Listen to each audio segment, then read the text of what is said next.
அனைவருக்கும் வணக்கம். காலேஜ் டிஆர்வி தமிழ் அலகு 9 தமிழக வரலாறு. சோழர் கால வரலாற்றினை நாம் இப்பதிவில் காண்போம். சோழர் மரபு. சோழர் சூரிய குலத்தவர் என்று கலிங்கத்து பரணி, விக்கிரம சோழன் உலா, மணிமேகலை, சிலப்பதிகாரம் முதலியவை கூறுகின்றன. சோழ நாட்டின் பழமையை நாம் மணிமேகலையில் சீத்தலை சாத்தனார் சம்பாபதி எனவும் காவேரி பூப்பட்டினம் எனவும் இரு பெயரை உடைய தலைநகரத்தை சோழர்கள் ஆண்டனர் என்று கூறுகிறார். இளங்கோவடிகள் புகார் நகரை பொதிய மலையோடும் இமய மலையோடும் ஒப்பிட்டு சிலப்பதிகார மங்கள வாழ்த்து காதையில் கூறுகிறார். சோழ நாட்டின் திருவாரூர் திருப்பதியின் பழமையை திருநாவுக்கரச நாயனார் திருத்தாண்டகத்து ஓர் பதிகம் முழுவதிலும் பாடியுள்ளார். இனி சோழ மன்னர்களை பற்றிய செய்திகளை பார்ப்போம். மனுநீதி சோழன். சோழர் குல முன்னவனாகிய இம்மன்னன் திருவாரூரில் இருந்து அரசு புரிந்தவன். மனுநீதி சோழனை பற்றிய வரலாறு நாம் அனைவருக்கும் அறிந்த ஒன்றே.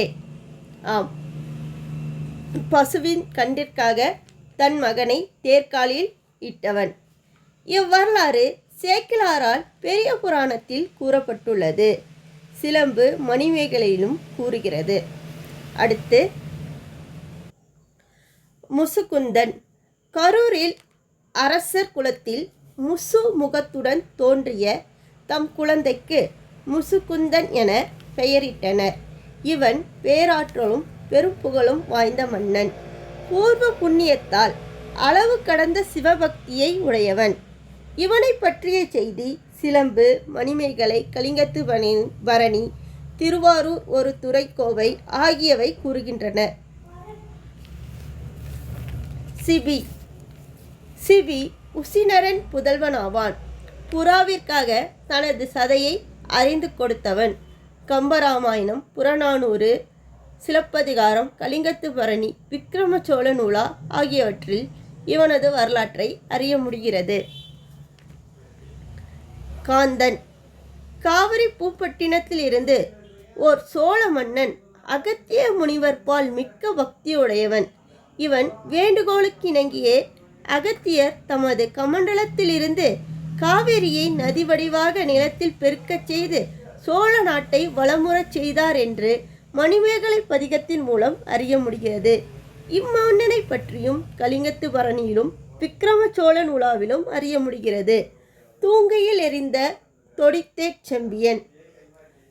சோழன் குலமுட்டு துஞ்சிய கிள்ளி வளவன் என்றும் இவனை அழைக்கப்படுகின்றன. இம்மன்னனது பெயரின் பொருள் வானத்தில் அசைந்து கொண்டிருந்த பகைவரது மதிலை அழித்து வீர வளையணிந்த தோலை உடைய சோழன் என்பதாகும். காவிரி பூம்பட்டினத்தில் முதலில் இந்திர விழா எடுத்தவன் இவனே.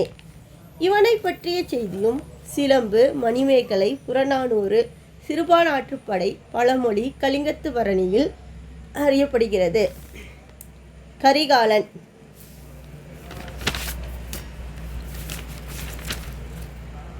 இரு பெரும் மன்னர்கள் சங்க இலக்கியத்தில் அதிகமாக பேசப்படுகின்றன. அவர்களில் கரிகாலனும் செங்கானனுமே. கரிகாலனை பற்றி இனி பார்ப்போம். கரிகாலன் பொருணராற்றுப்படை, பட்டினப்பாலை, அகநானூறு, புறநானூறு, சிலப்பதிகாரம், மணிமேகலை, பழமொழி ஆகியவற்றின் மூலம் கரிகாலன் வரலாற்றை அறிய முடிகிறது. கரிகாலன் ஊவபக்ட்ரோ இளஞ்சேட் சென்னியின் புதல்வன். இவன் மகள் ஆதிமந்தி. கரிகாலன் என்பதற்கு கருகிய காலை உடையவன் என்பது பொருள். யானைகளின் யமன் என்ற பொருளிலும் வழங்கப்படுகிறது.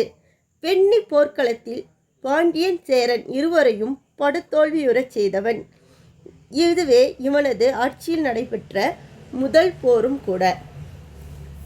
கிள்ளி வளவன். கரிகால் வளவன் மகன். நலங்கிள்ளி, மாவளத்தான் இருவரும் தம்பிகள். புகாரில் இருந்தவனாக மணிமேகலையில் கூறப்படுகிறது. சோழ மன்னன் இவனே. நெடுமுடி கிள்ளி, மாவன் கிள்ளி, வடிவேற் கிள்ளி என்பன இவனுடைய வேறு பெயர்கள். இவன் மகனே உதயகுமாரன். மேலும் இவன் நாகநாட்டு இளவரசி வீழி வலையை மணந்து ஓர் மகளை பெற்ற செய்தியும் அறிய முடிகிறது. நலங்கிள்ளி, சேட்சென்னி, உட்பகை, தேர்வன்கிள்ளி என்பன இவனது வேறு பெயர்கள். இவன் கிள்ளிவனுக்கு தம்பி. இவன் தம்பி மாவளத்தான். இவன் சேர பாண்டியர்களை வென்று அவர்கள் கொடியை கைப்பற்றினான் என்று புறப்பாட்டின் மூலம் அறிய முடிகிறது. தித்தன், இவன் உறையூரிலிருந்து ஆட்சி புரிந்தவன். இவன் மகன் போர்வை கோப்பெரும் கிள்ளி. இவனை தித்தன் வெளியன் எனவும் வீரை வெளியன் தித்தன் எனவும் அழைக்கப்படுகின்றன. பெருங்கிள்ளி, இவனும் உறையூரிலிருந்து ஆட்சி புரிந்தவன். செங்குட்டுவன் என்னும் சேரர் பெருமானுக்கு அம்மான் மகன். சோழன் கிள்ளிவளவனுக்கும் நலங்கிள்ளிக்கும் பகைவனாய் இருந்த நெடுங்கிள்ளியின் மைந்தன். இவனே ராசசுயம் வேட்ட பெருநற்கிள்ளி என பின்பு வழங்கப்பெற்றவன். நல்லுருத்திரன், இவனது வரலாறு தெரியவில்லை. ஆனால் கலித்தொகையில் முல்லைக்கலியை பாடியவன் இவனே. கோப்பெருஞ்சோழன் உறையூரில் ஆட்சி புரிந்தவன். கல்விக்கடலில் எல்லை கண்டவன்.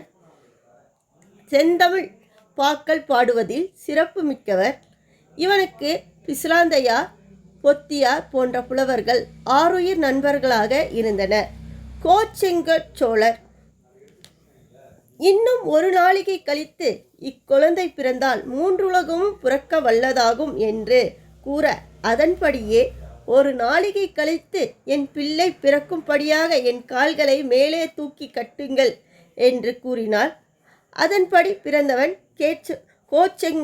செங்கோச்சோழன் என்று பெரிய புராணம் கூறுகிறது.